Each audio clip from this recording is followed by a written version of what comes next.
हा सामान्य माणसातले जे स्पंदन आहेत हे या संविधानामध्ये आलेलं आपल्याला दिसतील.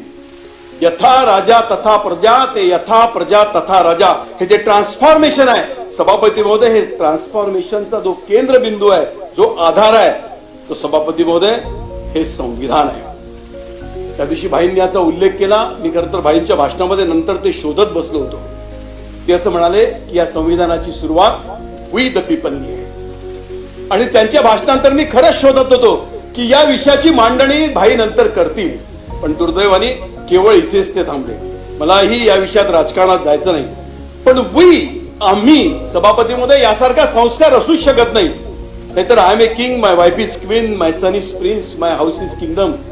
याच्या पलीकडे जाऊन या संविधानामध्ये वीची चा संस्कार दिला सभापती महोदय. आणि या संस्कारामधलं जर खरं या संविधानातलं गमक जर शोधायचं असेल तर ते अधिकारामध्ये सभापती महोदय नाही मिळत.